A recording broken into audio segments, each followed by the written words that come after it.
Howdy y'all, it's Robert Aslan here. I'm going to be doing something a little bit different. I'm going to analyze the fight between Rey and Kylo Ren, and Finn and Kylo Ren, from The Force Awakens. I seem to be in the minority.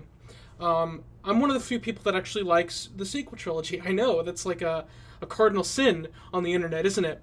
I don't think they deserve all the hate that they get. And I can understand where a lot of the criticism comes from, especially in The Last Jedi, but even in The Force Awakens, I think it was a good movie. I think both movies were good overall. I have a few issues with The Last Jedi, but they really aren't enough to make me dislike the film. I actually do like the film, even if there are some things that I personally, am not a fan of or am on the fence of. And I think that just because you don't necessarily agree with the direction a film goes, I don't think you have to hate the movie. And so if you didn't like The Last Jedi, that's fine.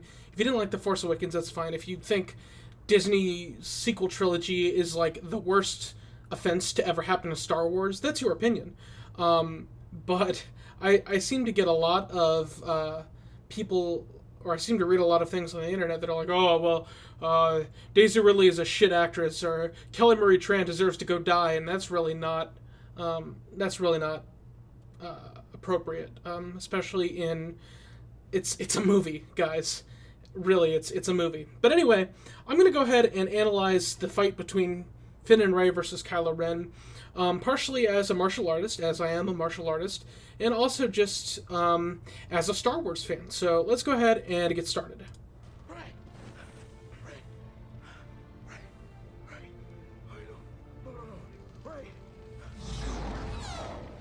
So I think it's appropriate to mention that at this point in the movie, Kylo Ren has just killed Han Solo. He's just killed his father, which is a very harsh emotional blow to come to somebody, especially if that was your father. Even if you didn't, even if Kylo hated him, he still killed his father, which is something that I don't think is as insignificant as a lot of people seem to make it out to be. He was also shot by Chewie's bowcaster, which, if we remember earlier in the movie, that was the same weapon that ragdolled like 3 stormtroopers in one shot, and Kylo got shot in the ribs with it. So he's clearly very much beat up emotionally and physically at the beginning of this fight.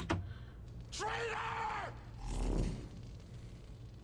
Finn, obviously very upset, takes the lightsaber. Now, I think in lore, Finn has had some training with a riot baton. But you can see here that Finn's attacks are very much wild, and he really doesn't know what he's doing.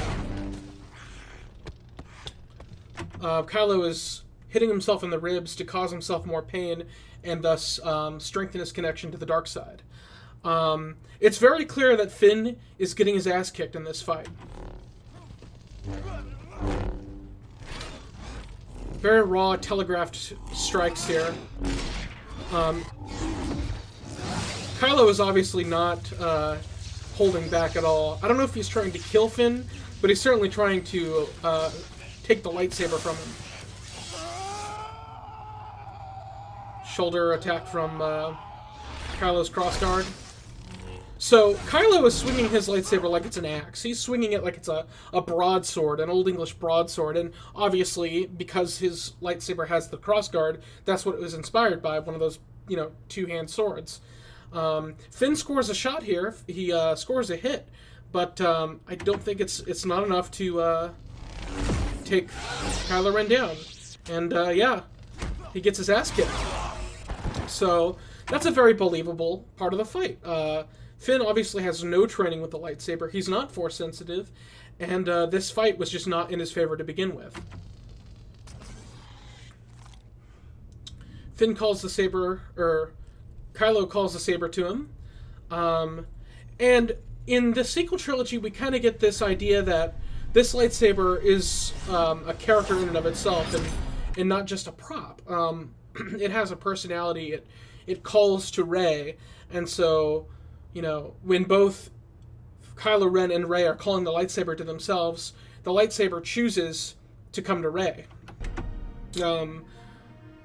So I suppose because she is strongly light side affiliated.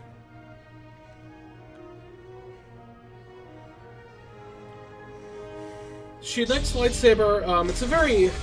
It comes from a kendo ready stance, and we see this in The Phantom Menace with Qui-Gon and Obi-Wan, but this is a very common kendo opening stance.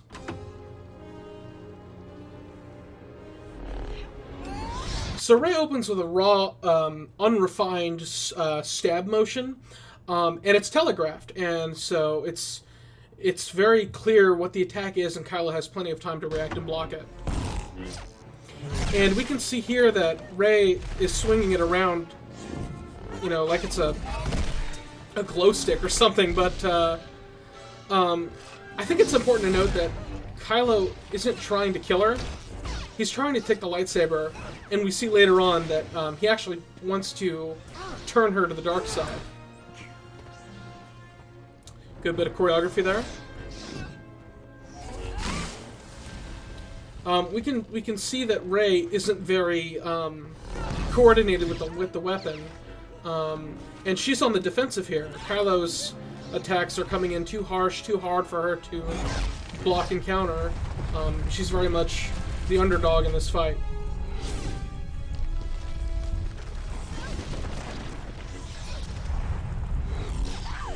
So here comes I think the longest blade lock in Star Wars history. I think it's like, I counted it once, it was like 40 seconds or a full minute. You need a teacher. I can show you the ways of the Force. Okay, so that's an important thing. We can tell that Kylo's intent is not to kill Rey. Like some people I know think that it is. Like, oh, why doesn't he just kill her? Well, he's not trying to kill her. He's trying to turn her to the dark side so that she can be, I guess, his apprentice in... I mean, he's not Sith, but it would be Knights of Ren. Or he's trying to manipulate her. And that's another thing that I get in The Last Jedi a lot, is that Kylo Ren is very manipulative towards Rey. This next part is, I think, where a lot of people seem to have the most problem with, is that Rey calls upon the Force and wins the fight. But as you'll see here, I think it's less of Rey winning so much as Kylo falling apart.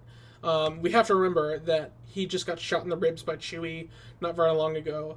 Finn actually scored a hit on his shoulder, and again, the emotional stress of having just killed his father.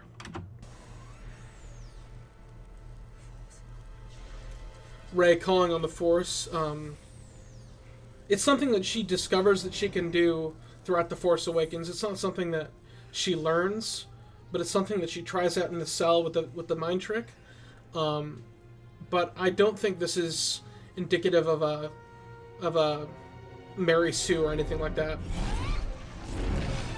So now she's suddenly on the offensive. A flurry of strikes, kind of like Luke towards the end of Return of the Jedi, kind of just overwhelming him with attacks.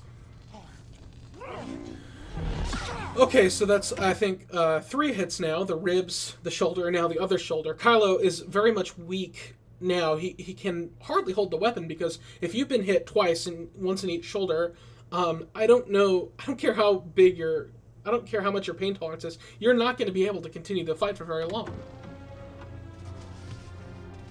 Staggering back, he's in pain, so this is the point where he can't stay on the offensive. He's on the defensive now. Rey kicks him down. That was a good kick. That would take somebody down if you did it properly, especially if you were as off balance as Kylo was. Kylo was off balanced. Okay, arm lock.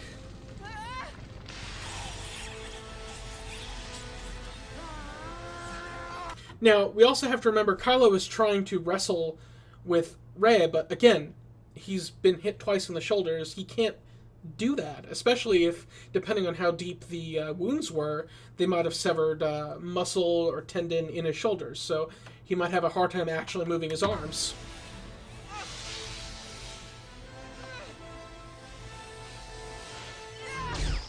Cut his lightsaber and cut him across the face.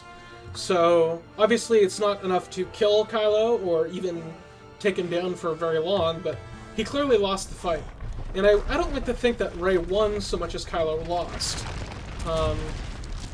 Neither were trying to kill each other. Rey was trying to stop Kylo, and Kylo was trying to turn Rey. So I think it's not fair to this fight when people say, oh, well, Kylo has this opportunity here, why doesn't he just kill her? Well, he's not going for that. Again, I don't think that this movie gets... I don't think this movie deserves all the hate that it gets, and I don't think the sequel trilogy deserves all the hate that it gets. Clearly, I'm obviously in the minority here, and if you disagree with me, that's fine. I really don't mind. It's just something that I wanted to mention, as a Star Wars fan, as a fan of the sequel trilogy, as few as we are, and just kind of in defense of this movie in general. So anyway, I hope you enjoyed, or I hope that it at least made you think. I've been Robert Aslan. I'll see you in the next one.